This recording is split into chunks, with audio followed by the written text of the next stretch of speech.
War and Peace by Leo Tolstoy. Narrated by Kenny Davis.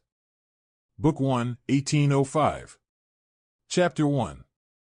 Well, Prince, so Genoa and Lucca are now just family estates of the Buonapartes. But I warn you, if you don't tell me that this means war, if you still try to defend the infamies and horrors perpetrated by that Antichrist, I really believe he is Antichrist, I will have nothing more to do with you, and you are no longer my friend, no longer my faithful slave, as you call yourself. But how do you do? I see I have frightened you. Sit down and tell me all the news. It was in July, 1805, and the speaker was the well-known Anna Pavlovna Scherer, maid of honor and favorite of the Empress Maria Fedorovna. With these words she greeted Prince Vasily Kuragin, a man of high rank and importance, who was the first to arrive at her reception. Anna Pavlovna had had a cough for some days. She was, as she said, suffering from la grippe, grippe being then a new word in St. Petersburg, used only by the elite.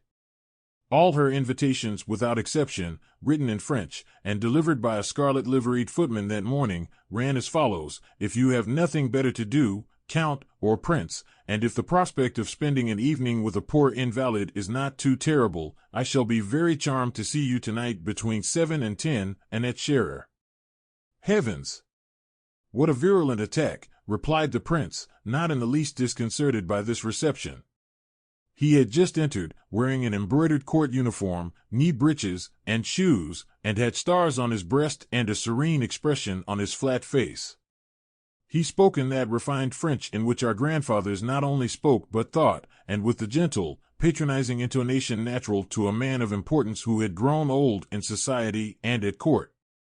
He went up to Anna Pavlovna, kissed her hand, presenting to her his bald, scented, and shining head, and complacently seated himself on the sofa. First of all, dear friend, tell me how you are. Set your friend's mind at rest, said he without altering his tone, beneath the politeness and affected sympathy of which indifference and even irony could be discerned. Can one be well while suffering morally? Can one be calm in times like these if one has any feeling? Said Anna Pavlovna. You are staying the whole evening, I hope? And the fete at the English ambassador's? Today is Wednesday.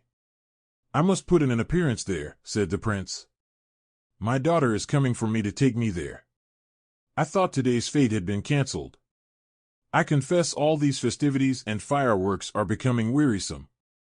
If they had known that you wished it, the entertainment would have been put off, said the prince, who, like a wound-up clock, by force of habit said things he did not even wish.